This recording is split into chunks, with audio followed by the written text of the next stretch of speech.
So I'll just do the Facebook live thing and we'll just start.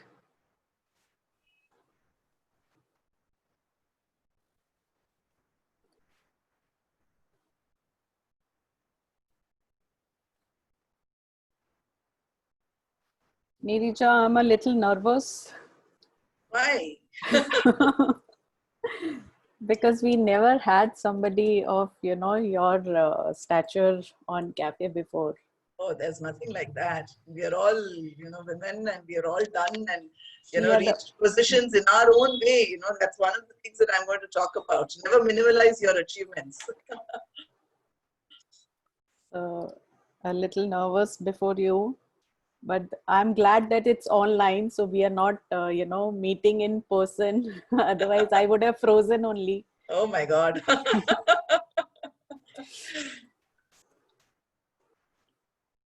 So we are actually looking forward to this session. Thank you. And I'm glad that I have this opportunity to talk to your community members. Yeah. And as I asked you and requested you also to use a few Hindi words whenever possible. Sure, sure. So of course I'm a Tamilian, and of course I live in Bangalore now, but I spent my first 12 years of my life in Indore. And hence I know Okay. my Hindi quite well. But just that, we don't use it very frequently, but I can understand and I can speak good Hindi. Right, right. So I will just pin your video first. Yes. So let us begin the session. And I have the honor and privilege to welcome you to the CAFE platform. So we call it CAFE. It's an acronym for Career After Family Enterprise. Sure. And it's a group of women. Currently, we are more than 250 members, active members. And we are all from diverse backgrounds. So some of us are homemakers, some of us are homepreneurs, some of us are planning to start up, some of us are already into business, some are struggling, some are successful. So it's a mix of diverse women. But one common thing between all of us is that at some point of time, we prioritized family over our own wishes and dreams. And in that process, somehow that a small piece of self-identity went missing. And that makes us feel incomplete. So Cafe is a platform which gives them the support, the women the support to get back that women with the, the polished skills, updated knowledge, lot of confidence, the power of this network. And it also gives them the belief that, there is nothing which they cannot do. And that is how, see, we have a mentor and a leader like you on this platform, which would not have been possible otherwise if, a single person would have approached you. So we are blessed to have you today. And I will introduce Neeraja to our members. So Neeraja Ganesh is the Director, Relationships at National Education Society of Karnataka, which has 17 institutions under it. She is passionate to bring about a positive mindset shift among women and students with every interaction that she has with them. And we are looking forward to today's interaction, Neeraja. I too am looking Yeah. forward. She is also a freelance consultant who conducts various training programs and workshops on leaderships and behaviors. So this is her forte. And she decided to switch her career of 25 years in the IT industry. So she was in IT industry for 25 years, industry where women feel a little uncomfortable, IT, tech, but she was there for 25 years. And then she switched over her career to work in the space of gender diversity after having mentored women from diverse experiences. After volunteering for a couple of years with various initiatives to help the cause of gender diversity, she switched from the corporate career to head of jobs for her foundation. And currently, she is also a mentor at Aspire for her foundation. She's also a winner of several awards for her contributions in the corporate world, as well as her efforts for uplifting women. And today at Cafe, she will be talking about women and leadership. So, Neeraja, we are looking forward to the talk, and over to you now. Sure. Thank you. Thank you for having me over on this platform. I never miss an opportunity to be able to talk to audiences, one-on-one individuals. If somebody approaches me, I try and make sure that I make time. And of course, in today's COVID-19 world, there is a lot of time because you're at home and you can reach out Yes. to larger audiences. Otherwise, I think, if this was a face-to-face meetup, I would have declined it. Yes. And those things would have happened. So I think the first thing is all of us should take every crisis as an opportunity, Yes. right? And as someone has said, never let go of a good crisis. So Yes. how you can, make the best of it. I think we're making the best of it in this way. And when Kavita approached me and she said, what are the various topics that you would like to talk about? I gave her a list and she said, we must talk about women in leadership. And this is one of the things that I actively talk about because it's usually said that women do not reach. There is a glass ceiling, or women, you don't see too many women leaders. And, there are many myths around, why a woman cannot be a leader or, does not reach there. Yes. So I usually kind of, talk and say, I'm not going to say whether it's a myth or a reality. That's for each of you to figure out after, whatever I speak about today. It's in our hands. That's all I will say. If you wish to do something, you can and you will. You can. So that's Truly. what it is. So I have a presentation which I will share, and it will be interactive. I definitely will ask questions, and you can use the chat window to kind of put your comments and questions. And Kavita, I will look to you to kind of moderate. If you feel a particular question has to be answered that very minute, you can stop me. Absolutely. Otherwise, if you think we can take it later, then towards the end, we will definitely have a more long Q&A session. Sure. If anyone doesn't understand a particular word or terminology that I am using, please feel free to stop me and ask me, and I will try to explain it in better, simple words. Because I usually deliver sessions in English, Yes. so sometimes it becomes very heavy words I use because you talk corporates, and I've just reused the same presentation. And one of the things that you will see in my presentation is that it will be loaded with a lot of quotes from women leaders.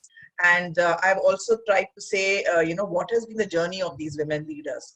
So where they started off and in how many years they reached where they are today, and and the quotation that I'm giving.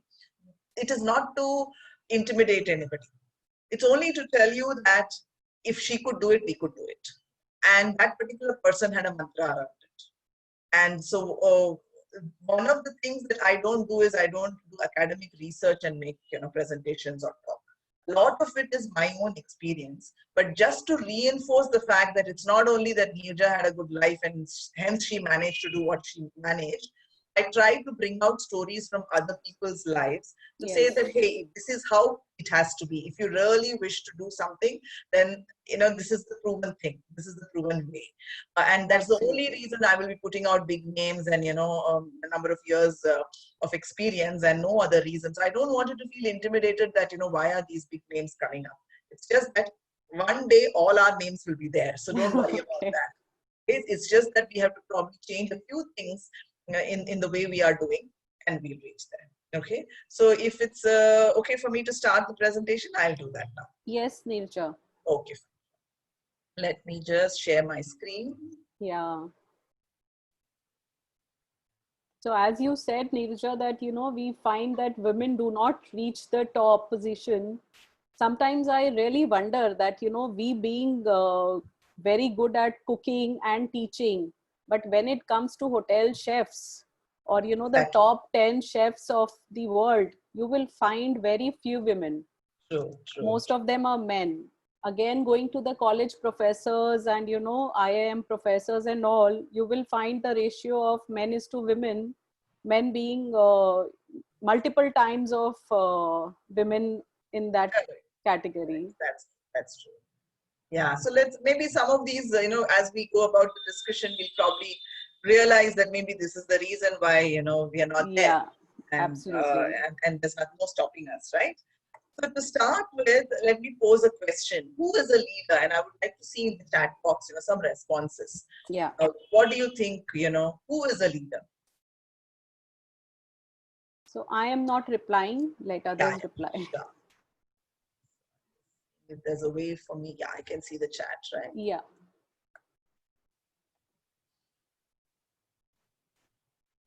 One who leads a team, yourself only, inspires and guides the direction, one who shows the path, someone who takes risks, a person who others look up to, someone who can guide himself and his team towards success happily, great. Somebody who is knowledgeable about the subject. Leaders are the one who own the responsibility, great. So, there's definitely, all of this definitely forms a leader. One who can manage the team and take it forward.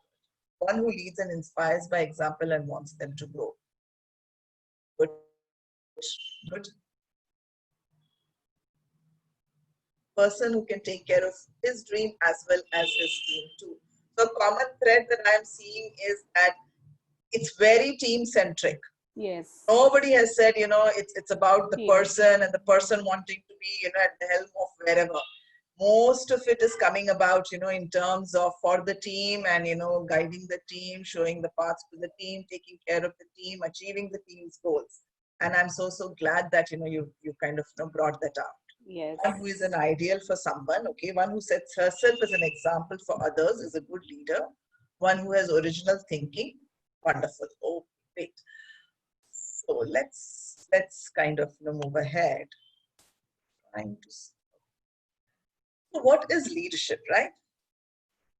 There are various ways one can, talk about a leader. One could be a political leader. And we kind of say that for someone to become a political leader, he or she is extremely passionate about the cause and, says, okay, fine, I can change the nation, I can change the state. So let me go about and, do what I can. So there is a leader in that world. An explorer can also be a leader because he or she is cutting the path through the jungle for the rest of the group to follow. Correct? So that's what we also heard from all your responses, that a leader is someone who shows the way, who shows the path, and ensures that everyone reaches their dreams. It could also be an executive developing her company's strategy to beat the competition, right? So you have leaders in every field. Each of us is a leader in our own way. Whether we have a company, whether we are working somewhere as, professionally, or we are not working anywhere, we are a homemaker, we are a leader in our own sense. And that's something that I want you all to first accept. That, things wouldn't have been the way it is for each of you in your personal life and your professional life if you had not shown certain leadership qualities to ensure you take everyone together. Especially when the large part of this community has put their family first, and then now they are looking forward to, starting a career or growing in their careers. That was leadership in its own way. To say that I think right now my family needs me, and hence let me show the way. That was also a way to show to the family that, okay, fine, in this whatever situation, it could have been because there was a crisis in the family, or it could have been because you felt you can nurture the family better if you are at home, and hence you showed the path. So you are a leader in your own way, right? So leaders are people who do the right things, and managers are people who do things right. So there's a slight difference between leadership and management. And that's why I'm going to talk about leadership today. Management will be different to say, okay, fine, how do you manage a project? How do you deliver? You have a project plan, you should look at risks, issues, etc. And we are not talking that today. We are talking about leadership. All right. So what I will do is I'll just stop my video because I don't want to conserve the bandwidth, because there are two other people using up the Wi-Fi network. Yeah, absolutely fine. And I'll come back online, when we have Q&A. Yes. Yeah. So basically, leaders help themselves and others do the right things, which was absolutely correctly mentioned in the chat. They do set the direction, they build an inspiring vision and create something new. Okay. And it is about mapping out where you need to go to win as a team or an organization. So that is the basic premise of a leader. Otherwise, all of us could have just gone about doing things, right? Why do we need a leader? But the leader is the one who ensures that there is a goal and there is a direction shown. Whether it's a 1-member team or a 10-member team or a 100-member team, doesn't matter. But you have to show direction to yourself. You have to show direction to that other person who's there with you so that you can go ahead and win that battle. So while leaders set the direction, that's definitely one big part of their responsibility. They also use certain management skills to guide their people to reach the right destination in a smooth way. So that's why this definition where leaders do the right things, managers are people who do the right things, things right. A leader, I'm not saying that a leader is not a manager, but he or she has a much larger responsibility of showing the direction, showing the path, and then going on to the rest of the team members to ensure that they are doing it right. And hence you may have multiple managers under one leader, because a leader cannot really take care of this entire, organization. So you will have, further layers of hierarchy who actually will show the right path and, say, okay, this is the way to do it and that's the way to do it and all of that. So get that difference really, really right. And the main thing of a leader is to lead teams. So I was so very glad that this slide has already been answered by all the people Everything else is secondary. The main thing for a leader is to lead the teams. So how does someone lead teams? The first thing is to show the big picture. So what is a big picture, right? Suppose, as an example, you are one employee in the organization who has been asked to update an Excel sheet. Simple job. Given an Excel sheet with 10 columns and you've been told to update this. How would you feel about it? You may actually feel that it's such a boring job. I should do it. Or 10 columns I have to fill. I have to go and collect data from 10 other people and fill this Excel sheet. You're not really going to be motivated and inspired to do that job. True. But if your leader told you that this Excel sheet is going to be used by the CEO of the organization, he is going to use the data which is there in this organization to look at future projections, or where is competition, or what policies should I set in the company and things like that. Now, how will you feel about filling that Excel sheet? You will feel more, interested, motivated, and more responsible. Do a better job at. You will ensure that the data quality is absolutely correct. It's not some junk that you're filling in. And maybe you will think out of the box for an automated way to fill this Excel sheet. Or you will realize that this Excel sheet is missing a couple of columns. If the CEO wants to take this direction or this decision, then actually 2 columns are missing. So look at the way the team will contribute to a simple task of filling of the Excel sheet if the big picture is described. So one of the biggest attributes of a leader is to show the big picture. What is the goal of the organization? Where are we headed? What is the timeline? Why are we doing it? And hence, these are the 10 tasks under it. One person can't do the 10 tasks. So we are giving it to the 10 people. Somebody might feel it's boring. Somebody might feel it's interesting. But together as a team. And that is where the team spirit comes up. While each person has a target for herself or himself, and all of us are running to meet those targets or go beyond those targets, at the end of the day there has to be a team spirit. The leader cannot achieve what the organization wants to achieve by just one person. He needs or she needs the entire team's efforts. So while targets are important at the individual level, there is also a team spirit, which is nothing but trust and collaboration that the leader has to build amongst the team members. And how does one build the team spirit and trust? One of the things is encourage the team members to speak up. If you are a good leader, you're not just going to say, we are going to do this and that's about it. You're going to talk about the problem. You're going to talk about the challenge. You're going to talk about the vision and make the rest of the team also contribute to that discussion. Encourage open discussion.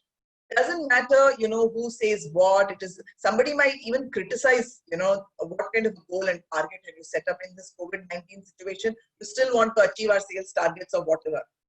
Person might criticize, it's okay. But the fact that you allowed the person to speak openly builds that trust between not only the leader and that particular team member, but the rest of the team members.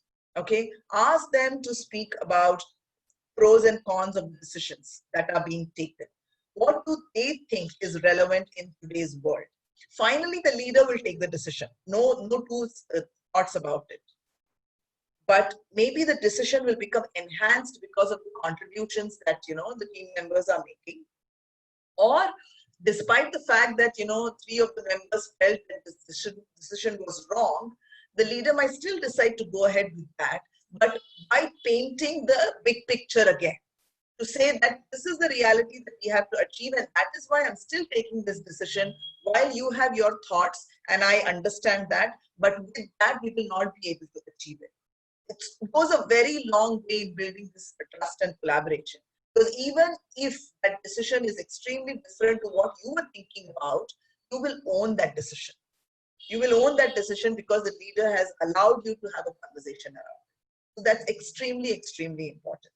So I'll give you an example from my own life, right? So today, the Neeraja that you're seeing, this was not the Neeraja 25 years ago or 15 years ago. I grew up in an extremely conservative family. I was an extremely meek, timid girl who would not open her mouth and speak.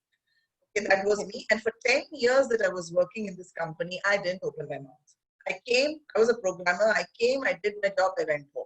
I didn't have friends because I was so shy and meek and timid. I would have my lunch alone. I would have my chai alone, go home at 6 o'clock. And then suddenly they put me as a team lead for a team that I was part of. We were 10 of us in that team, and they made me the team lead. And all the other people were my peers. I suddenly became the lead. And we were going through a lot of transformation, a lot of challenges. And one of the things was we were going for a CMMI certification. For those of you who may not know, this is one of the quality related certifications that an organization usually pitches for. If you know that this is a CMMI compliant company, then customers will come more openly and give you the work because you're compliant to certain standards. Okay. As part of that certification preparation work, each of the teams had to do a self-assessment to say, are we compliant or not? So it's a longish journey. You have lots of processes to follow. So every week we would do a self-check to say, how good are we against the compliance? And we had to give this report to the MD of the company. And then all of us would be called by the MD for a discussion on our compliance scores. So the week I took over as lead, I did the compliance, and the compliance was pathetic. Because I'm very sincere, it has a yes or a no question. Answer is yes or no. So if something was not there, I would say a no. Something was there, it was yes, but there was no scope for a not applicable. So if there was any gray shade, I made it a no, because I was so sincere. I can't say a yes because I'm not very sure. So my compliance was pathetic. And then I went into that meeting. I was looking at other teams who were similar to my team. So I was actually handling a production support role. Production support is whenever your software is not working, you call up somebody, right? To say, oh, this is not working.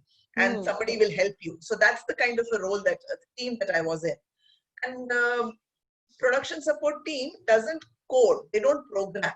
There is another team that will, prepare the software, do the development of the software. We only support. And there was a particular question which asked, do you have coding standards? Which means that if somebody were doing programming, they have to follow a particular standard. Okay. I will say no, because there are no programming standards. But the reality is I don't need to have programming standards because I don't program. But there is no option to explain that. So I made it a no. So like that, many no's made my report look very red.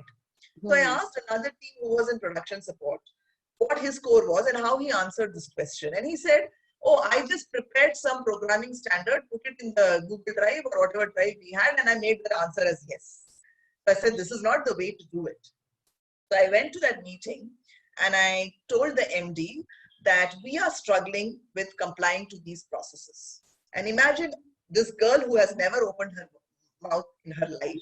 But because I felt responsible for my team of 10 members, I said that I'm finding it extremely difficult to follow the processes. Can you please, send somebody from the QA team to sit with us and, show us how to use these processes? Everybody thought I've gone out off my head and, got thrown out of the company, at least moved out of that, team lead role. Because you don't ask an MD, such things. Yeah. The next day, the MD announced the concept of quality representatives. He said, these are people from the QA team who will come and sit in every team to see what is the work they do and to advise them how to do it. Now look at the amount of trust I would have felt when the MD said this. I kind of got the feeling that I can speak and I should speak. And what I said made such a big difference. He not only sent a QA person to my team, but actually sending to all other teams. And for all you know, all other teams might also have been struggling, but they're keeping their mouths shut, right? So that's the leadership that the MD showed, saying that I am open enough to listen to you people. Yes. So team spirit is one of the biggest things that a leader should develop. The third big thing for a leader is what is called as tough love. It's contradictory. Tough and love is contradictory. Yes. But if you were to look at your own households and your own children, I'm sure you show a lot of tough love, right? In disciplining the children. Yes. So while you love them, but if there is something that is going wrong, you are going to say no to it. You are going to put your foot down and you're going to discipline the child. Child doesn't want to eat, but you know that child needs nutrition. The child wants only a junk food, but you know that you have to give the child some greens for the day. You will do something and feed the child the greens, whether the child likes it or not. But do you ever think that the child is going to call you a bad parent and not do it? Never, right? Whether the child calls you bad or good doesn't matter. It has to be fed. It has to be fed. You will do it. Absolutely. And at some point in time, the child understands that it's for the child's benefit. Exactly in the same way, you as a leader in an organization should show tough love to your team, which means that you have to encourage feedback to your team members. The only place where people go wrong is they make it very personal, as in you did something wrong. That's not the way to give feedback. Point out the mistake. So, this particular outcome that came out of this report, or this report is not looking good, is fine. That's the way to give feedback, not that you did a bad job of the report. So don't make it very personalized, but still the feedback has to be given. Because there is no other way the person is going to grow, professionally, learn, become more productive. So that is another aspect of the leader, to show tough love to the team. You cannot be nicey-dicey, keep thinking, what will they think of me? No, let me keep this feedback. Let me just shut my mouth and all of that. Your team is never ever going to grow with that. And the last thing is about team culture. You have to build a team culture which kind of feels that you're bonding like a family. Okay. So of course, the team spirit also will drive the team culture, but you have to continuously think of activities to engage the team members so that there is a vibrant culture, there is a positive culture. So for those of you who have teams, you may want to look at monthly activities, maybe birthday celebrations, some small, I'm sure with cafe also you might have certain engagement activities. Right? What is that for? To build the culture of this particular networking group that you have come together. Correct. So these are the 4 aspects of any leader. And here I'm quoting from Irina Bose, who is, currently the country head of Microsoft. She of course started her career as a program manager at Tata Steel. And she says she always puts people first. I invest dedicated time to ensure that my team feels engaged and connected to the goal, and that they feel like they have a future in the organization. So there could be 100 things that she has to look at as the country head, right? But still she says she always puts the people first. People could be her own team members, people could be also customers. Everything else is secondary. The minute you have a team that feels engaged, that feels that there is a future in this organization, rest of the thing is taken care of.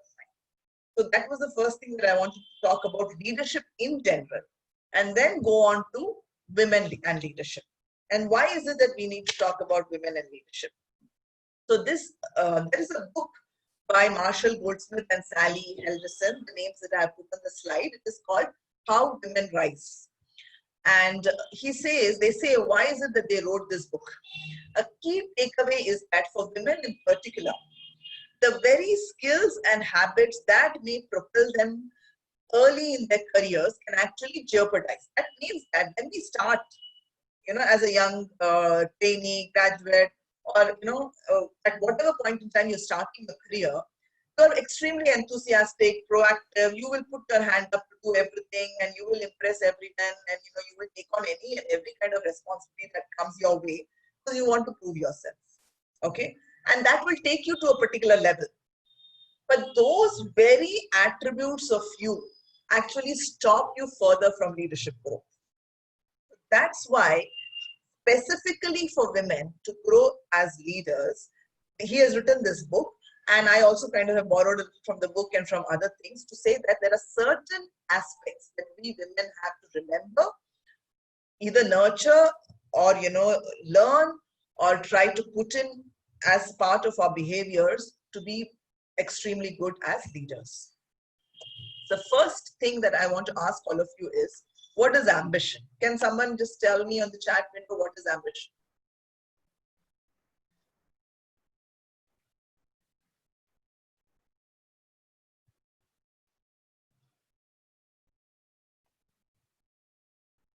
Anybody? Desire to achieve something, Aprajita, okay. Desire to fulfill dreams, drive to purpose to live, passion to achieve.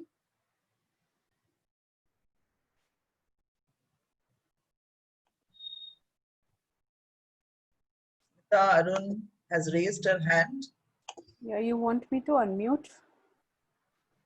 Ambition is to see oneself very high in whatever you're good at. Ambition is something which we want us to be at a point in time. Okay, great answers coming up. Again, I think my slide is taken care of. I don't have to say much. So, our ambition shapes our future. At the end of the day, what we are and what we become is because of the ambition that we have. And hence, it is extremely important for us to understand what our ambition is. And our ambition, not our neighbor's ambition. And that's what happens usually, right? We all study together, and then, each of us goes our way. And you're continuously under the pressure that, your friend actually went and did 100 other things and you've not been able to do that. And that pressure, that peer pressure or whatever pressure you call it, you make that as your ambition because that somebody has achieved that. And that is not ambition, right? So that's why chase your dreams. That was also something mentioned in the chat. It is your dreams. It does not matter what the rest of the world is doing. And here I would like to talk about, an interview I heard of in conversation with Vinita Bali, the ex-CEO of Britannia. And she says, an ambition does not mean that you have to be a CEO. How many companies do we have in this world? And hence, how many people can actually become CEOs? Right? So ambition is not tied up in any way to the position or the hierarchy that a person is in. You might be a teacher and your ambition is to become the best teacher in the school. That's also good enough. That's your dream. That is the kind of impact that you want to create with the students. And that's your ambition and it's good enough. So you first need to reflect and understand what your own ambition is. And that's one of the reasons why women, kind of struggle. There is a glass ceiling, they say, right? There is a glass ceiling because you're trying to achieve somebody else's ambition. When it is not your own passion, it's not your own dream, because you feel the rest of the world is, doing it, I should also toe the line and do it. Then, of course, there is a glass ceiling because that is not something that you wanted to do or you are good at doing. So reflect, this needs a lot of time, especially for those of you who are just wanting to start off something on your own, or even if you have started and you're probably setting up goals to say, okay, fine, this is how far I want to go, this is how big I want to make my company. Don't compare it with the rest of the world. Sit down and reflect in terms of where you wish to take your company. Most of you are entrepreneurs or wishing to become entrepreneurs, or even in jobs. That's very, very important. I want to narrate a story of, a story that I read. It's a real story. The name of the person is Sangeeta, and she's a beautician in Assam somewhere. So the story goes this way. She says, this winter, I will wear salwar kameez. So in Hindi, she's talking in Hindi. मैं salwar kameez पहनूंगी, she says. And the thing is that she got married into a very conservative family, and hence she always wore saris because the family demanded her to wear saris. And I think the husband was no good. He was much older than her, so either he ran away or he passed away. And the son was very young, 2 or 3 years old. So she thought after the husband had passed away, she will wear a sari. Then she said, no, what will people think? Now that the husband has gone away, she's trying to become fashionable. With such a young child, she's trying to become fashionable. So she continued wearing a sari. Then the son grew up and he went, to college and all of that. And then she says, "Main salwar kameez pehnungi." And she says, I know exactly what color of the material, what material. I know exactly what is the style, the pattern of the salwar kameez, and I know which tailor I will go to and get it stitched. So even this is ambition for Sangeeta. Maybe not for many of us, because we can wear what we feel like. But that is ambition for her, and she managed to achieve her ambition. But look at the clarity of thought, because she was so very clear that she wants to wear a salwar kameez. In all those years, she had figured out which tailor, what style, what color, what texture, and all of that. So when you are very clear about what is your dream, you will find ways to achieve that dream. And Absolutely. that's one thing that I definitely want all of you to reflect upon before you even think about yourselves as a leader. Yeah. Okay. Now we come to the aspects of women leadership, where we probably don't get it right. And the first thing is there is a gap in ambition, our ambition, because of low levels of confidence. And generally, women somewhere lack some confidence. They feel they are not good enough. Okay. So there is research which says that men are more confident across all age groups, whatever age group you take. But women suffer this confidence gap differently at different phases of their life. But men have nothing like that. Throughout, as a boy, as a school boy, as a new joinee, or as they're kind of growing old, they're forever confident. And that's the difference, because of which the ambition is also not there. You're always thinking, can I may do it? Self-doubt is always killing us. Yes. I'm not good enough. That's what it is. And this research also says, because of the lack in confidence, what is the next outcome of that? You're not going to apply for some roles, or you're going to take your own sweet time and starting your own company. Let me get better at something. That's the mantra which always keeps playing on our mind. I'm not good enough, so let me take some time. And that time will be 1 year, 2 years, 3 years, whatever it is. By that time, the men have gone ahead of all of us. Yeah. So there is nothing else, no external factor which is stopping us from, climbing up the ladder, but it is ourselves. So first and foremost, ensure that you build your confidence. And one of the ways to build your confidence is, what's the worst that can happen? This is the mantra that I always tell people. What is the worst that can happen if you do something? Answer that question. If the worst that can happen is something that you can deal with, go for it. That will automatically boost your confidence. So taking a risk almost always pays off. It is very, very exceptional cases where the risk actually becomes an issue and you lose whatever you had to lose. But most of the times it does pay off. So if you want to start off as an entrepreneur and you're thinking of, oh my God, I have to invest some money. If it is a lakh of rupees you want to invest, think about it as, what's the worst that can happen? I will lose the 1 lakh, right? Are you able to deal with that loss? If the answer is yes, and when will you be able to deal with that loss? if you had taken that 1 lakh from a kitty that you had saved for your daughter's marriage, and the daughter's marriage will happen 20 years later, I think you can deal with that loss. But if you're taking it out of a kitty which is for next year's fees, your children's fees, then of course it's a bigger risk. So you have to evaluate that. Okay, if it is something that you can deal with, go ahead, and that will give you your confidence. And so here I'm just mentioning about Nisha Narayanan, who started her career as a RJ, a radio jockey.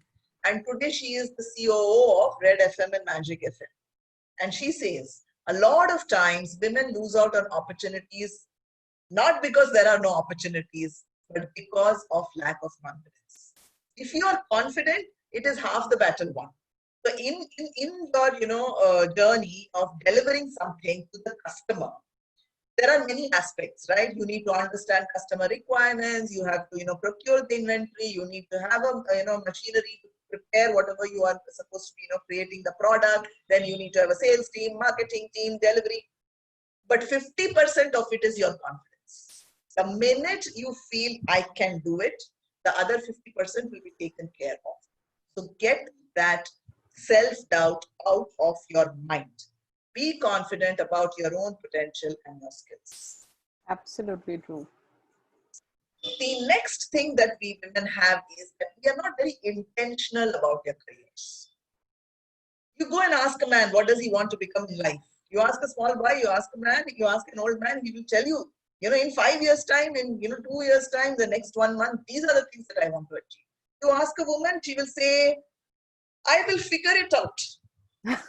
Right? That's the answer that will come. Let me see where I go with this. True. There is never, even when you're starting off a business, do you even have a goal to say, okay, fine, my revenue should be 1 crore or my revenue should be 100 crores or 10 crores? No. Maybe you will say, I think I want to get 10 crores, but if I manage 1 crore also, it's good enough. Because you're not intentional. And that is why, because you don't have clarity about your own careers. When I say career, it could be whatever. It could be a job. It could be your enterprise. It could be somebody else's, you're a co-founder with somebody. If that intentionality is not there, you're not going to achieve it. If chalta hai is the attitude, it will be chalta hai only. It will never be, that you reach that position. And hence, and actually research says that this confusion among the women, the lack of clarity is more in women who are less than 30 years of age. But I think it's largely, in the women forever. It doesn't matter about the age, doesn't matter. So I want to quote Vaishali Kasturi here, who currently, as the head of India business at Amazon Web Services, started her career in Citibank as a trainee. And at that time, she was the only woman management trainee. So she says, ever since I was a little girl, I had a clear vision of becoming a businesswoman. So that vision has been there forever, correct? And every time she became a bit comfortable in the role that she was in, she made a switch in her career. And that's also something we women don't do. Yeah. We are in a role and we are very good at it. We feel, oh my God, if I now move out of this team, the rest of the team will struggle. Let me continue to remain here. We feel we are very sincere and, all of responsible. That. Yeah. So, but she says, the minute you feel little comfortable, move out. Because only then you're going to grow. Otherwise, the rest of the people will grow over you and go out of the team and you'll continue to sit over there. And this is the most important question. How badly do you want what you want? Whatever that goal that you have, whatever that ambition you have, are you willing to put your aspirations first? You have to know if you want your goal badly enough. Only then it is the ambition. Otherwise, it's just something that you've written in paper. When you want it badly enough, you will do everything to get it and you will get it. Ask yourself that question also. When you reflect, what is the dream that you have? What is the impact that you want to create? Also ask, how badly do I want to do that? Or is it just one of my passion projects? Hota hai to hota hai. Jitna hota hai to hota hai. That's not the way. Then you can continue such passion projects also. I'm not saying you should not have those, right? You can have 10 of those. But if it is a career, because we are talking about career after family. So you've taken care of your family now that you've come to this. Now you have to focus on that career and move on.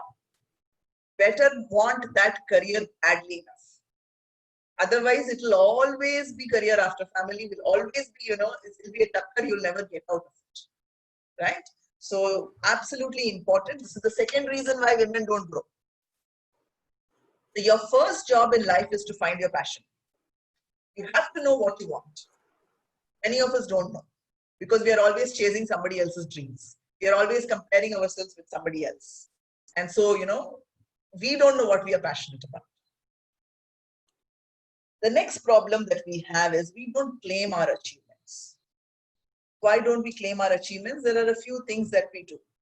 One is that we minimalize our achievements. So that was one of the things, like Kavita, when you came and said, I'm feeling nervous. Why should you feel nervous? Yeah, I mean, I don't have a group of 250 women that, I'm trying to bring together. I go to various platforms and give talks, but what you are doing is beyond that, right? You've started something, you brought these women together, so you should have no nervousness talking to anybody. It doesn't matter. So we minimalize our achievements. We don't even give it any credit. So I was in another meeting 3 days ago. We were 3 of us, very senior women of 25 plus years of experience, done big things, whatever we did in the past. We were meeting a fourth person, extremely senior. And since we were meeting her for the first time, she asked each of us to introduce ourselves. So there was this lady who has been in her banking career for 20 plus years, and she's held very senior positions, almost to the level of COO in top-notch banks. And she said, I have been a boring banker throughout. That is how she introduced herself. And the lady whom we were, talking to, she said, that is the problem. There must have been so many interesting things that you did in your 20 years of life as a banker. But the minute you yourself are calling it as a boring banker, you have minimalized it. Nobody is going to even think of you as somebody who's achieved something, right? So don't ever minimalize whatever achievement it is and you have achieved. If you have lived in this life for 30 years, there has been tons of achievements in those 30 years. Personal, professional. Think about it. Write it down. Your vocabulary should talk that language of calling out your achievements when you are speaking to somebody else. Okay, it should never be, I'm a nobody. The other thing that happens to us is we have an imposter syndrome. Those of you who don't understand this term, we feel that we are here because of some luck. We don't deserve it. So if I'm talking on this platform, it's not because I deserve to talk. I think Kavita didn't find somebody else, so she found me. Or something of that sort, right? That's the imposter syndrome. We are always wondering whether we are good enough. Somebody has told us that I make you the MD of this company, and I continuously am thinking, oh my God, I don't deserve this. And people will come to know that I don't deserve it. That's the imposter syndrome that continuously plays. It plays in the men also.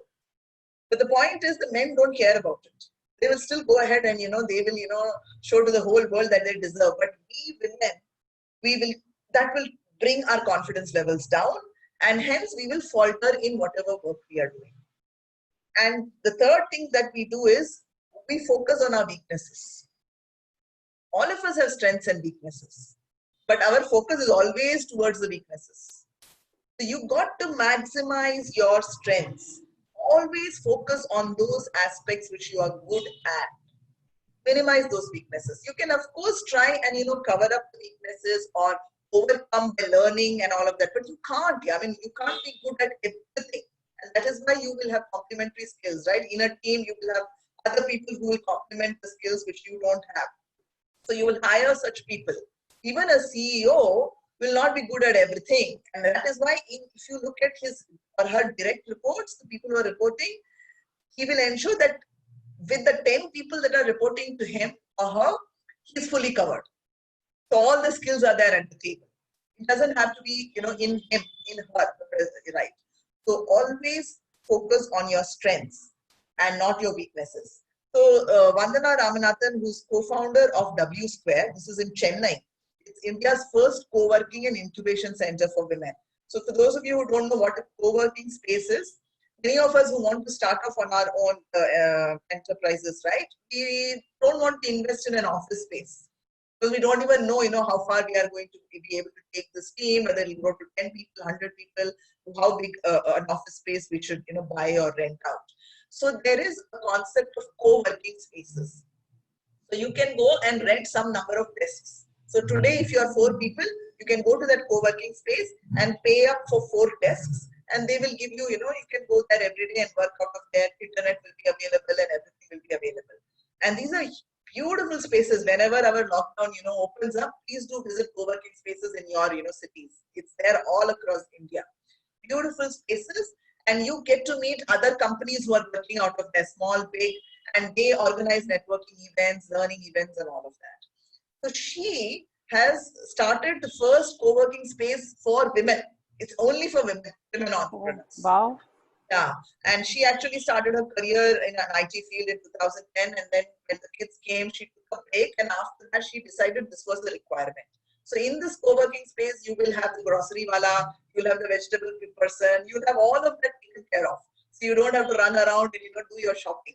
So wow. This kind of understood the needs of a woman and built this co-working space. And she says, self-motivation. Nobody is going to motivate you. Nobody will come and tell you you are great. Never. You have to motivate yourselves every day. Stop questioning yourselves and take the practical steps to self-motivate every single day, irrespective of the challenges that come. And one of the ways of doing this is whatever happens that day, it is a learning. Don't take it as a success or failure. Just a learning. You learn that if I do this, it's only going to give me bad luck or bad outcomes. I learned it, so next day I'm not going to repeat that. Instead of saying, oh my God, I'm hopeless, look at what I have achieved, I have not achieved, and kind of bring your morale down. Everything that happens is a learning and move on. So you have to give yourself that pep talk every day and keep your morale high. The next thing that we need to do as women is move the goalpost. So which is again going back to Vaishali Kasturi, who says that the minute you get comfortable, move out. Otherwise, you'll be there forever.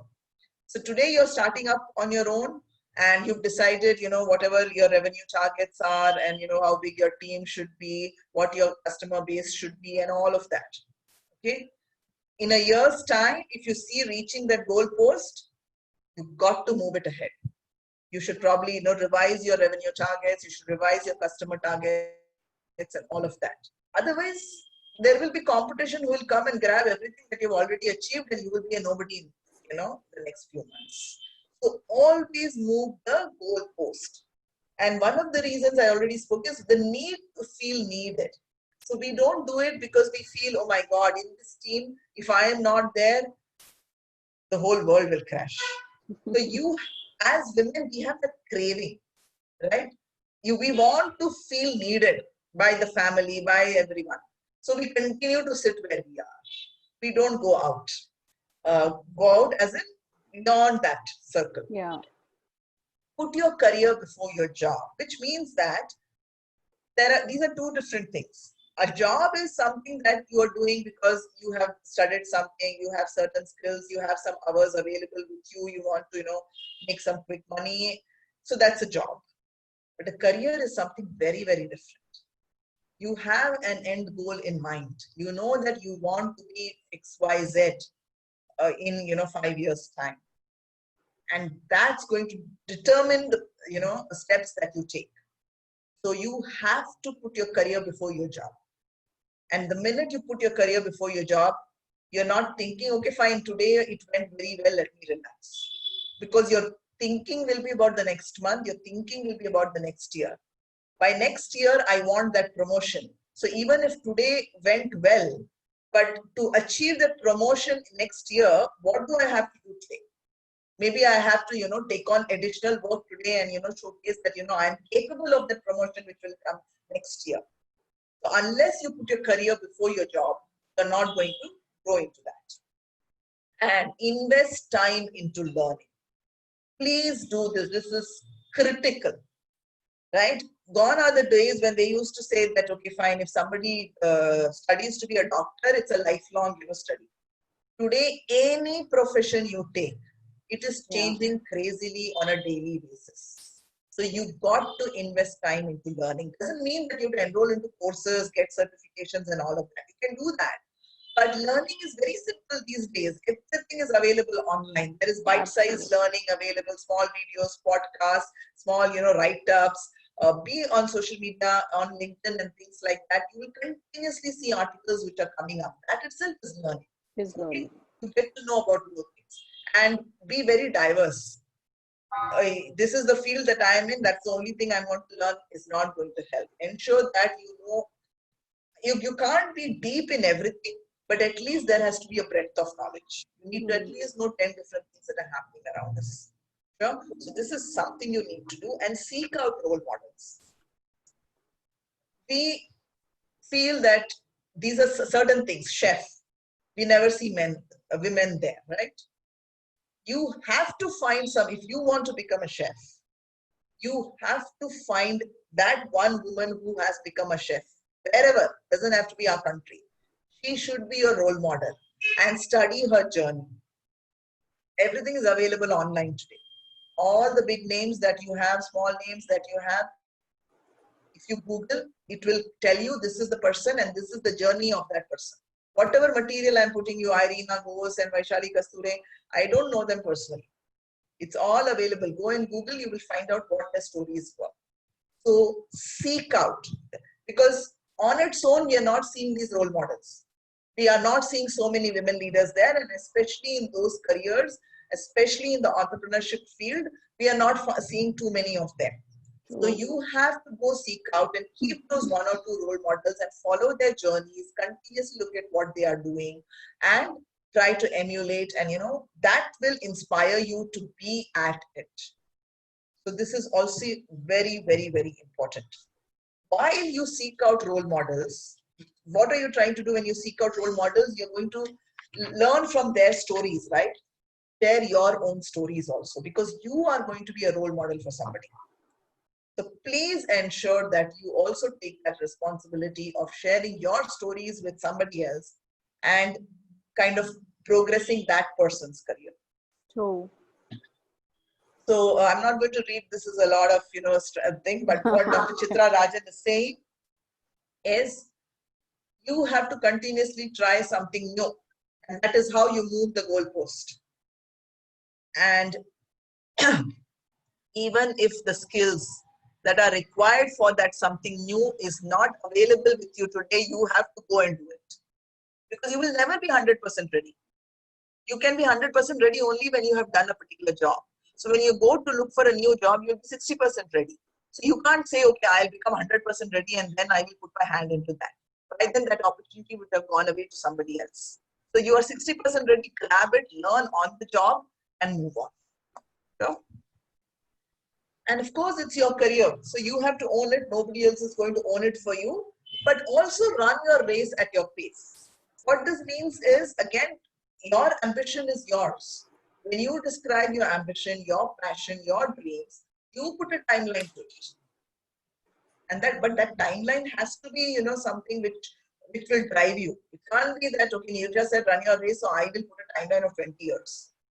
Correct? So you have to put a timeline, but also be realistic about it based on your circumstances. Somebody else may do it, in 5 years, you may do it in 2 years, or the growth of your company in the beginning might be slow, but later on can pick up because by then whatever other circumstances that you're dealing with might have settled. But for the other person, by the time you are running, at a fast pace, the other person might be slowing down because they are encountered with, certain circumstances. So it's very, very important that you own your career and you determine the pace at which you're running. But you got to run. You have to run. That is for sure. Okay. And this is a very, very, important quote that I always tell people. If you have not read Sheryl Sandberg's book, Lean In, please go and read it. And one of the things she says is, if you are offered a seat on a rocket ship, don't ask what seat, just get on. Correct? So you don't ask too many questions. You find an opportunity, somebody is giving an opportunity, grab and go ahead. Rest of it on the ship, you can think about what else do I need to know. I don't know this, I don't have this, and you can figure it out. But don't lose that opportunity. Couple of other things is build an identity for yourselves, which means network heavily. Very important for you to be networking. I don't know how many of you are on LinkedIn, but please build a LinkedIn profile if you don't have one. And it's not enough to just build and sit there. You have to start using the LinkedIn profile. You have to start building a brand for yourself, either by writing, your own whatever stuff that you do, or by sharing articles of others in the space that you wish to be known for. For example, if Neeraja today has a brand of helping women in their careers, that's because over the last few years I've done a lot of sessions on this topic. I have written a lot about it. I've been on LinkedIn talking about it. So automatically there is a brand business. Yes. And you have to build that brand. Okay. And online media, absolute must today. There is no way you cannot be online, and LinkedIn for sure is a requirement. Yes. So yes, more people telling you that it is absolutely important. And when you say network, build an emotional connect. It is not just about knowing 2 people or knowing 10 people or knowing 100 people. You've got to nurture that relationship, and that will happen over a period of time. And you have to give something to those people. So if like for example, Kavita and I are newly part of a network, I'm not going to look at what Kavita can give me, or Kavita is not going to look at what I am going to give her, because we both are trying to build a relationship which is very genuine. Both of us have a similar passion, which is, to kind of help women. And so we will do whatever we can. But over a period of time, this relationship would have nurtured and grown so well that if I need something from Kavita, I think I can go and ask her at that point. Absolutely. Going in position is not, hey, what can you give me? Going in position is what can I give to the other person. To do that, and that's how your network will flourish. And this is forever a problem with all of us, right? The balancing act. And I don't want to say much here, but I always talk about Indra Nooyi. If you've seen her videos, if you've heard her, I'll tell you what a difficult balancing act she's had to do. So these are a few things that she says. Every day you have to make a decision about whether you're going to be a wife or a mother, right? And in fact, in a single day, you'll have to make that decision 100 times. And you have to co-opt a lot of people to help you. You can't do everything alone. So there are stories, right, of her when, every Wednesday, her daughter's school used to have a mother's meet. And Indra Nooyi couldn't go. So her daughter would come and tell her, Ma, you didn't come every week.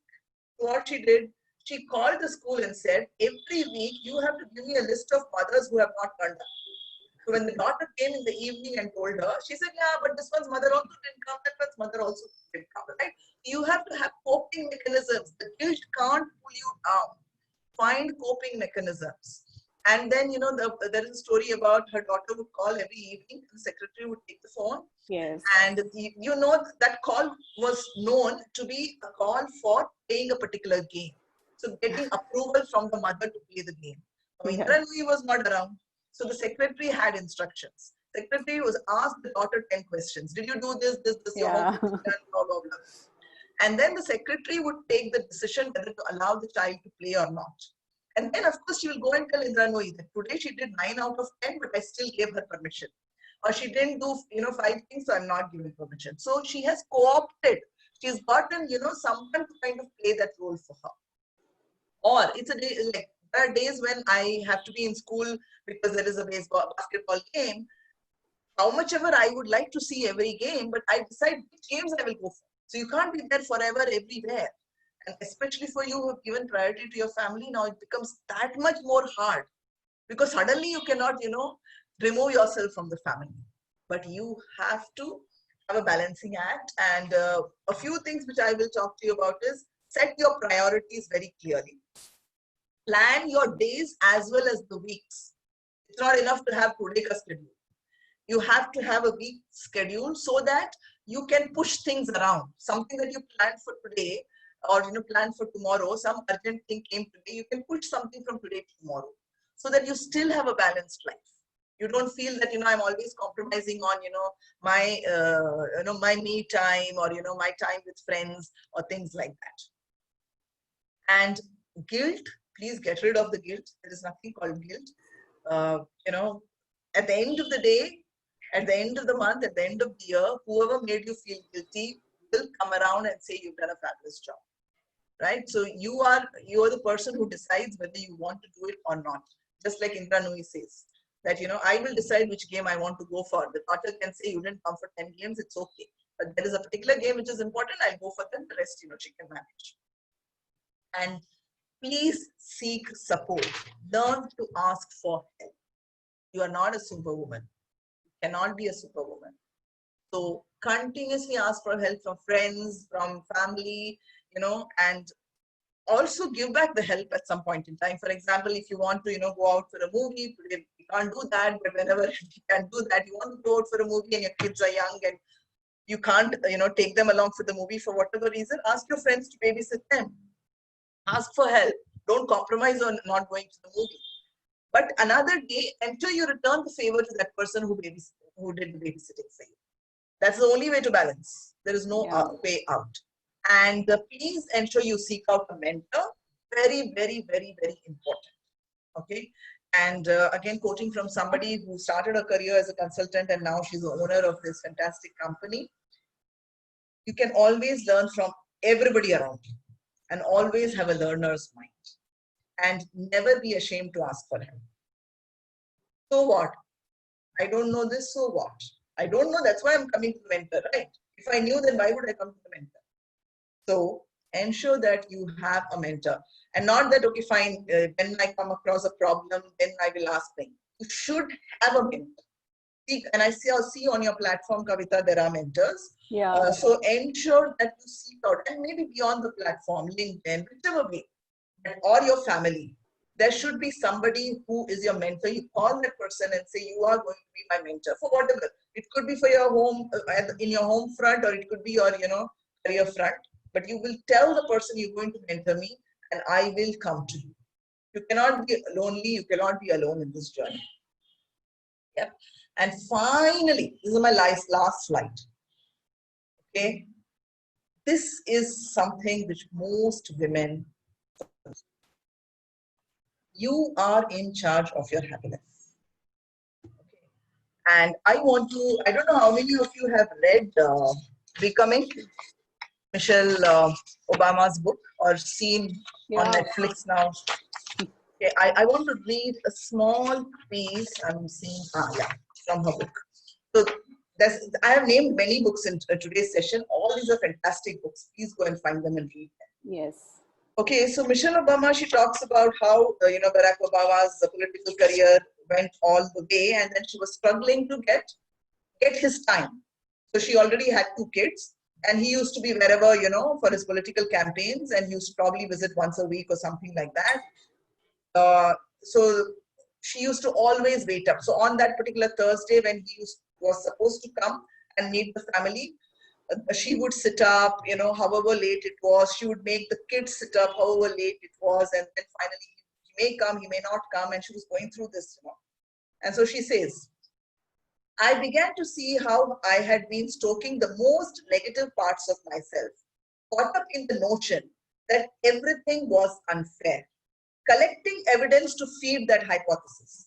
Means I've already decided the rest of the world is unfair, everything around me is unfair. And the minute you start having thoughts like this, you are continuously looking for evidence to support that. So you can only see unfairness around you. You can never see fairness around you. True. So now she tried a new hypothesis. It was possible that I was more in charge of my happiness than I was allowing myself to be. So you are in charge of your happiness. Nobody can give you happiness. It is you and only you. So what do you do to get the happiness? So she says, my fix for this came in the form of my ever-giving mother, who still worked full-time, but volunteered to start coming over to our house at 4:45 in the morning, several days a week, so that I could run out to corners and join a girlfriend for a 5 a.m. workout. So basically, she had stopped all her workouts, all her exercise, because there was no time. There were young kids and nobody at home. She called out to her mother. She sought support and said, you will come on certain days, babysit my kids early in the morning at 5 o'clock so I can go and be with my friend and work out in the gym for an hour. When it came to the home for dinner dilemma, I installed new boundaries. One that worked better for me and the girls, which is her daughters. We made our schedule and we stuck to it. We are not, now she's not waiting for Barack Obama to come. She's saying, this is my schedule. You want to meet me and the daughters? Come by this time. Otherwise, we're going to be in bed. Okay? The routine was ironclad, which put the weight of the responsibility on Barack to either make it on time or not. For me, it made so much sense than holding off dinner or having the girls wait up sleepily for a hug. I didn't want them ever to believe, and this is very important, I didn't want them ever to believe that life began when the man of the house arrived home. Okay? We didn't wait for that. It was his job now to catch up with us. So you are in charge of your happiness. Put your own schedules and ensure that you go all out and get what you want. And that's all I think I have for today. This is another book and another person I admire, Apurva Purohit. Please do buy that book and read Lady You're Not a Man, Lady You Are the Boss. 2 books that she has written. When the going gets tough, the first battle women lose is the one in their minds. Nothing else outside. You got to keep your mind extremely strong. 50% of the battle is lost because of the confidence, right? True. So it is all in your head. Nobody else is stopping you. You can be a leader. You can achieve your ambition. You can do everything. But it's all in your head. The things that I told you were just a few things which, if you reflect on, maybe that you have probably fallen into the trap of that. Okay? So if you have, then come out of that and then you see where you reach. So the last bit that I always do in all my sessions is to make people write down 1 or 2 things that they are going to do differently from today. Either from whatever you heard me saying or any other reflections that came to you. What are you going to start doing? You're going to stop doing something or you're going to change doing something. And I make them write it down during the session because after the session is over, you will go get busy making chai and everything else. I know that. There is somebody waiting for your chai, just like I have to go and make chai. So do it right now. Take 2 minutes, do the action planning and ensure that you act on it as you have promised yourself now when you're making the action plan. Neeraja, what a fabulous session. Thank you so much. Thank you. Thank you. Truly inspiring. Truly, truly. So of course, my next slide is questions and last slide is thank you. So I will stop the share. Yeah. And I'll bring myself on. Yes, we would like to see you now. Okay, that's gone. And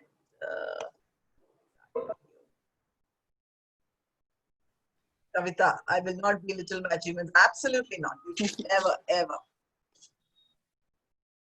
Vidya. Oh, Vidya, you're here. Good to hear. See you here.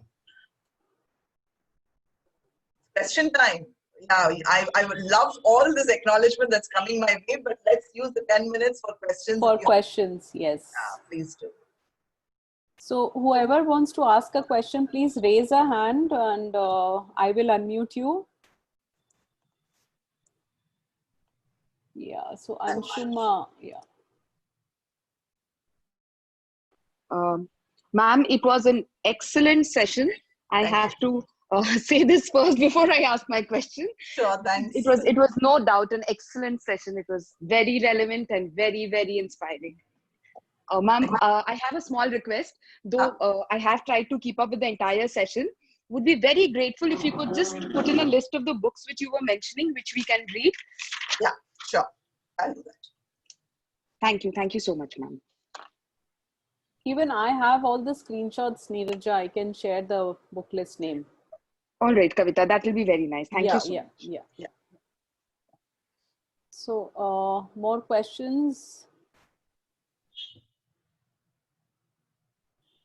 So there was a comment in between your session, which Okay. yeah. So Anju was saying that with so many roles and responsibilities to be a mother, wife, housemaker, daughter, employed, it is really difficult to be confident always. Many person guide you in their own ways. I always try to remind myself by saying, believe in yourself a little more. But she needs some more tips to be confident. So, I think that's where the balancing act comes. Uh, I think my screen is frozen. Are you able to see me? Yes, yes, Okay, all yes. right. So the balancing act that I was talking about, right?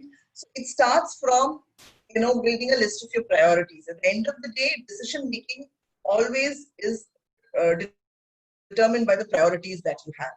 And of course, priorities continuously change, and that's okay. But what your priorities for today are. So I know you have to play multiple roles, but what is priority number one? And when I say today, maybe for the next 1 year or whatever that period we're talking about, the priority is that I really want to grow my career, because you have given and you have brought up your kids to a particular level that now they can be fairly independent, right? So then priority number one is your career, and then priority number two is family, and three is something else. Uh, then you decide what are those activities that you're going to do on a daily and a weekly basis to ensure that it meets those priorities. So I also do a session on work-life balance, work-life integration. And this is what I say, right? In your priority list, and it should be a priority list for your entire life. It cannot be that I have a priority list for my work and a second priority list for my home. That's not the way. And don't make more than 4 or 5 priorities. You can have 100 things that you want to achieve, but your top list of 5 priorities, what comes in, right? The minute you have the 5 priorities that you have set for yourself, for example, it could be that I want to have a healthy life. So I want a fitness regime. I want to focus on my career. I want to get a promotion by next year. I want my family to eat nutritious food. And the fourth one could be I want to keep my house big and span. Just like that, 4 things. What is the biggest priority for you today? That is what is going to determine how you are going to take care of dilemmas or two conflicting situations. So suppose, and I used to say this in the beginning of the lockdown when we didn't have maids coming, right? And our work, if we are working professionals, that continues. And anyway, we had other work that we used to do at home, and now added responsibility of the maid and everything else. So how important is it for you to keep your house spick and span, which means that you have to spend the 2 hours of jhadu pocha, which the maid was doing on a daily basis? If that is not the topmost priority, if the topmost priority is that you want to focus on your career growth, then you decide that I do jhadu pocha twice a week. Are you getting me? Yes, Neeraja. Yeah. So there are a few more questions, Neeraja. So that's how you decide how you're going to use your. I just see myself. Yeah, now it's okay. Yeah. So you will decide based on that priority list for the day and then for the week. So if you're feeling guilty that I am not dusting the house every day, go back to that priority list. You're not dusting the house every day because it takes 2 hours to dust.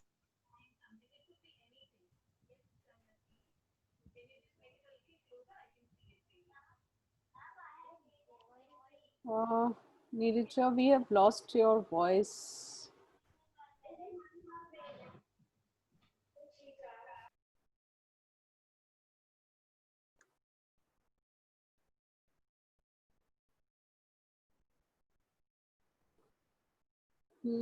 We can't hear you, Neeraja.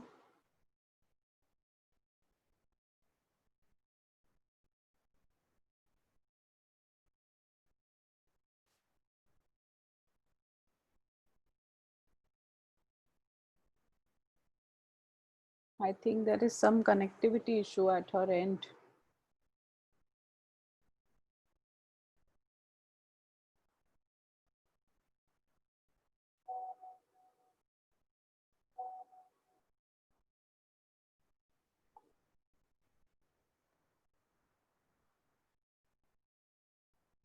Hmm.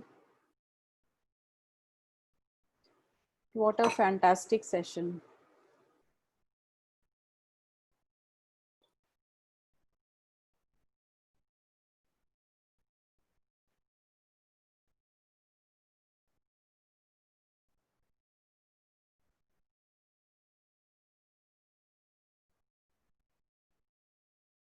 So I didn't see many of you write the action points which Neeraja asked you to. What will you change from today onwards? Just write one at least and try to please change. I have written, I will not belittle my achievements anymore, and I will try not to do that. Yeah. Hello? No, we cannot hear you. I think there is some connectivity issue at your end. Can you log out and log in again? Yeah. So she's just coming back in 2 minutes. By then, please write.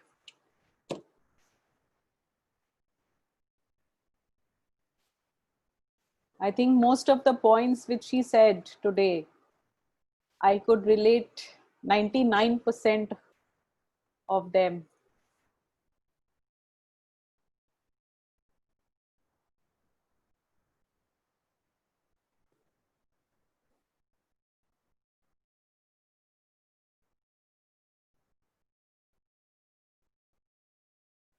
Yeah, so books are actually very, very important thing to change your perspective. But if you're not able to read books, please read articles on your screen. Lot of information nowadays is available in short forms. Books are actually a very long format, and you need continuous motivation. Let me just check if Neeraja is here. If anybody can see her, let me know. No, she's not here yet.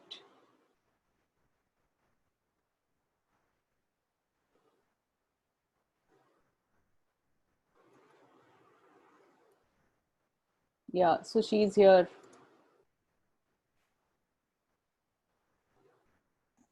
Hello, can you hear me? Yes, Neeraja. Yeah, I knew something was going wrong. Okay, yeah, I'm sorry. So I don't know whether you heard the entire response that I gave. It is about priorities. Put your Yeah. priorities, which includes home, your me time, emotional time, spiritual time, and professional time. Have the top four priorities, and then build your schedule, for a week, and ensure that you follow the schedule. And that's the way to kind of overcome your multiple roles problem. So we'll take another question, Neeraja. Oh, yeah, please go ahead. Uh, so Parul, there are a few questions on the chat also. You can just read it out for me. Yeah. Hello. Yeah. Yeah. Hi. Hi, Neeraja. Can I, Yes. Kavita? Yes, Parul. Yeah. Hi, Neeraja. It was really a very wonderful session, and hearing from a woman, and it is really inspiring because, in fact, I used to feel that a man is saying it is from his perspective, but when you are saying it is possible and we can achieve, then it really means. And what actually, see, in fact, in my life, I have to step down from the position of general manager of a very big, say, media house, because my son was small. He was a kid that time. So it was like that time I used to have a very guilt feeling that how could I, first priority my of mine is my family, and then my career or myself. So like I was just trying to be what is right. I always used to think about it. I feel you would be the better person. That if I think for myself, um, when it comes to my priorities or my career and my family, then shall I choose my career once again? Uh, because my family have to cope a lot without me, or the way they have gone, like अभी इस समय जिस तरह से वो लोग मेरे ऊपर डिपेंडेंट हो गए हैं, तो उन लोगों को थोड़ा होगा. तो what shall I do? It's a big मतलब it always keep on being मेरे माइंड में एक रहता है, and I'm not so decisive. So what to do? See, you have to take the decision for yourself. Okay, that's the first thing. Nobody else can take the decision for you. It's your career, it's your family, it's your.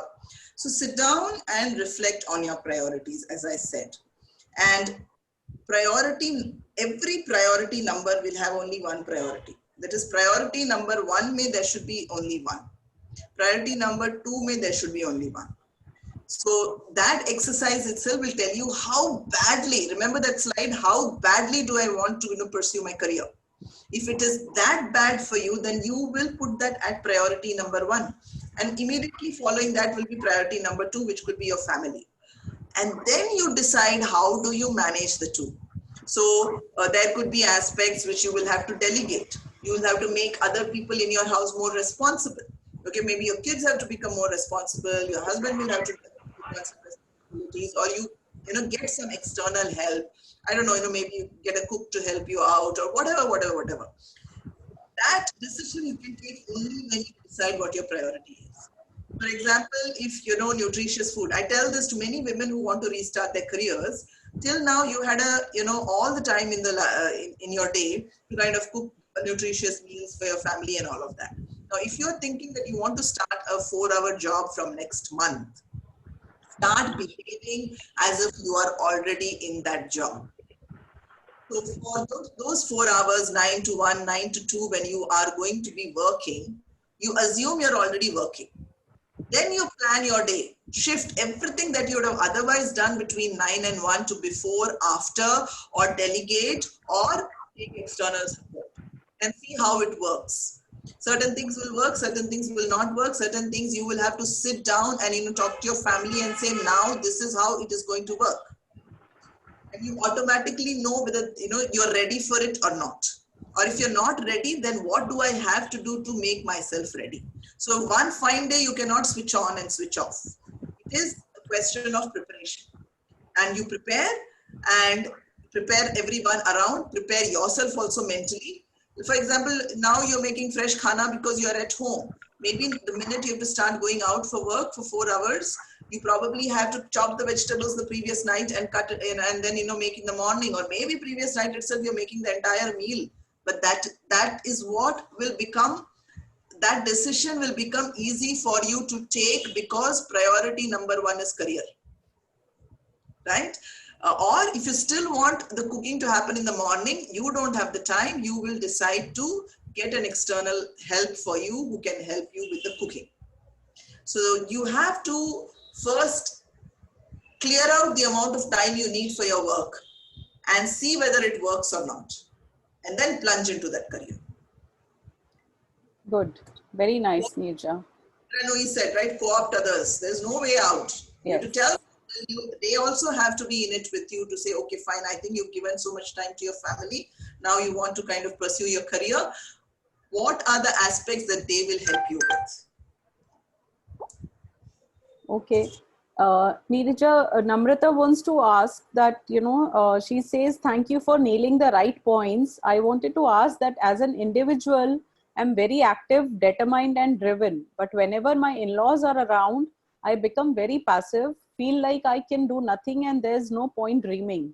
My action plans, which I set in the morning, also goes for a toss. So I have ended up just beating around the bush. Please help.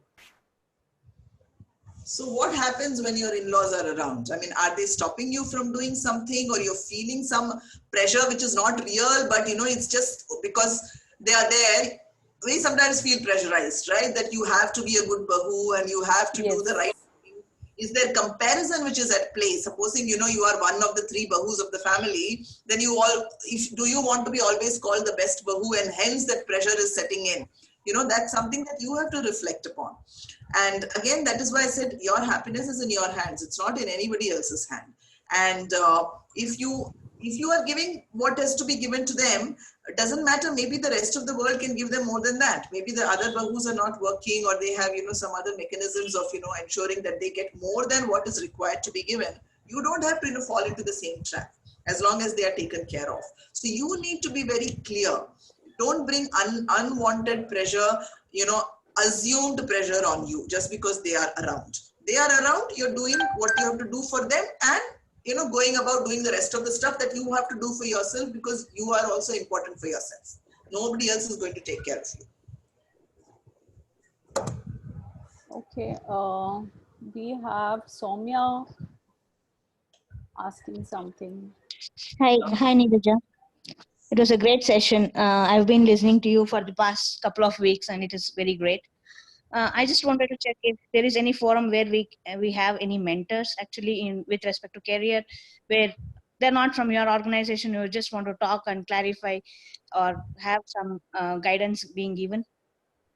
There are plenty of organizations who offer mentoring. If you can Google and there'll be plenty of organizations. Soumya, what do you do? Can you just tell me that? I'm into IT industry actually. I work in business intelligence actually. Okay, all right. And how many years of career experience do you have? Oh, I have 14 years of career experience actually. Okay, all right. And what exact mentoring do you need? That's also something that you need to be very clear about. Mm-hmm. Okay, and there are plenty of portals which do offer mentoring assistance. Just Google for them, you will find. Otherwise, you can actually reach out also on LinkedIn if you find that there is somebody that you really want to be mentored by. You can reach out to that person and give a perspective in terms of why you think you want to be mentored by that person. And if the person has the time, I'm sure she or he will definitely oblige. Otherwise, there are also coaching sessions that are available. Coaching sessions are powerful than mentoring sessions, because mentor will tell you do this, don't do this. But I'm sorry, my phone is running out of charge, so I'm just walking to get my charger. But a coach will actually make it a bit more transformational for you, because the coach will make you reflect. Like I was trying to make the people reflect and say, what are your priorities? So the decisions that you make will be yours, right? It's the difference between giving a fish and asking somebody to learn how to fish. Okay. So the coach will teach you how to fish. So you can become independent forever. You're not always, waiting for that person to come and tell you, do this, do that. So Google and you find plenty of services. Sure. Thank you very much. Yeah. Teacher Shankari wants to ask. She says, superb session, lots of takeaways. How do you plan your day and week, especially your personal, mental and emotional health? Yours. Yes. Yes. Okay. So good point. You want to check whether, I actually practice what I preach or not. One of the things that I will also say that, as I said, priorities differ, right? So when I started off and when I had my daughter is 18 now. So I'm talking about 18 years ago. So when I started off and I had decided to quit my job when my daughter came, because I felt that it's only me who can take care of her.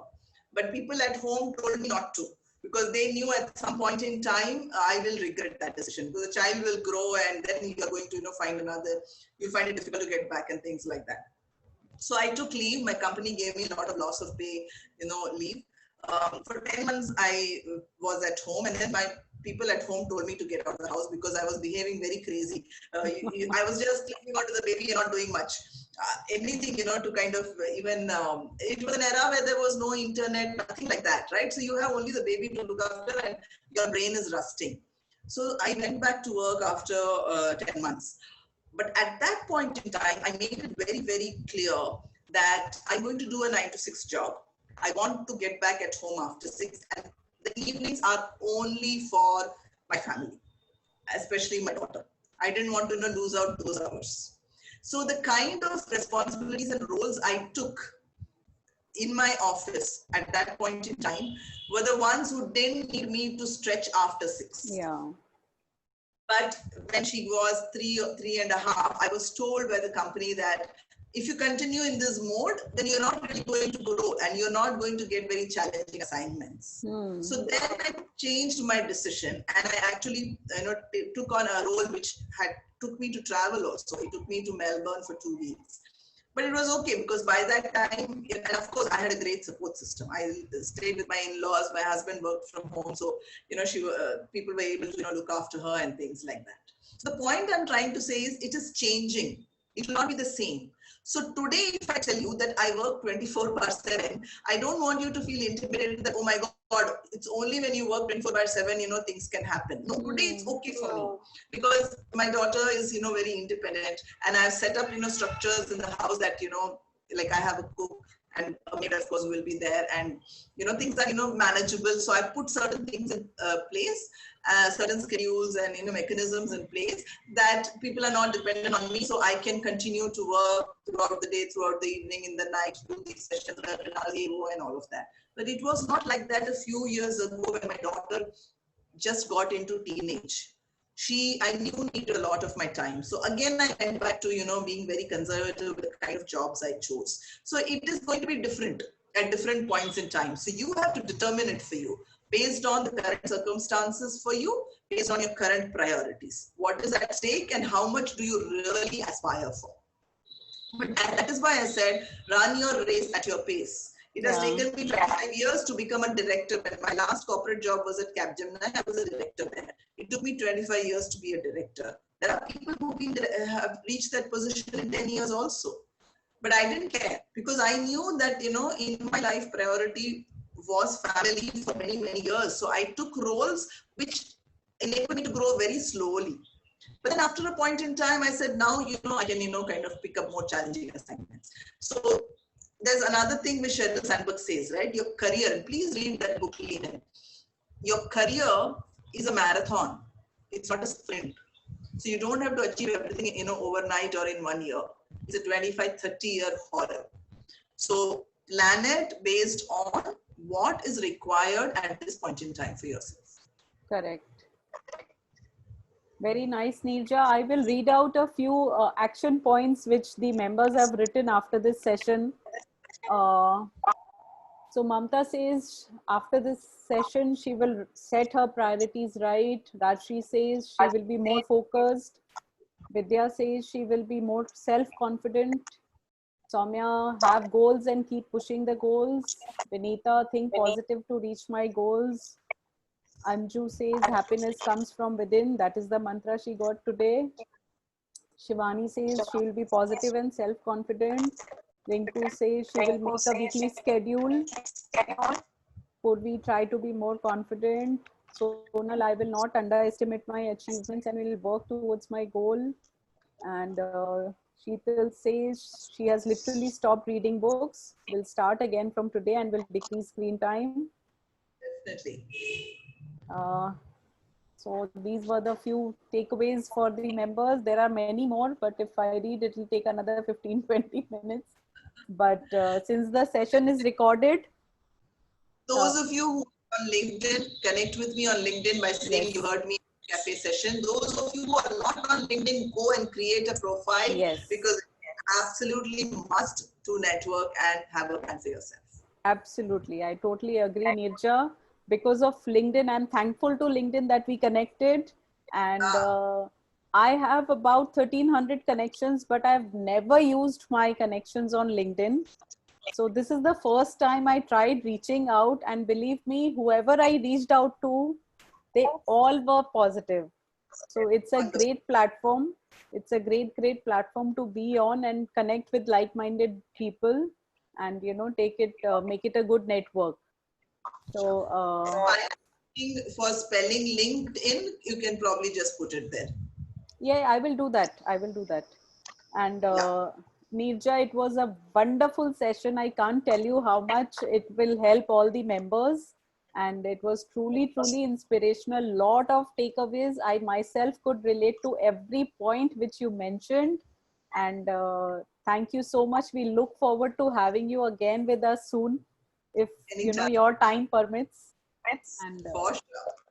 thank you so much, Neerja. Congratulations. You said it's a year, is it? Since Yes. you started this? Yes. You and all the members, fantastic work. And I will also tell you that you need to promote, this platform that you have created on LinkedIn. I saw that you put out the promos for all the sessions that you're going to be doing. Yes. You should also put out on LinkedIn. If you wish to take screenshots of the Zoom and put it out on LinkedIn, that's another way to promote your platform. But do as much as you can on that. So I'm happy to take a picture of myself along with the rest. Okay. Yes, please. Can you all please switch on the videos?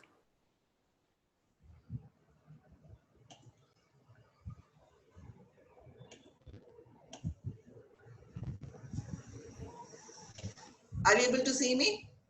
Yes, Neerja.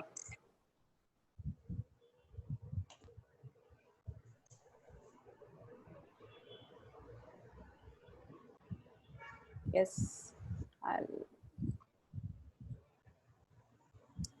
So, thank you. Thank you so much. I'll end the meeting here. Thank you everybody for joining in. And I hope you all apply what Neerja said today. It will definitely change the way we work and the way we think a leader is. Thank you, Neerja. Thank you once again. Thanks, everyone. Have a good weekend. Thank you. Bye-bye. Bye.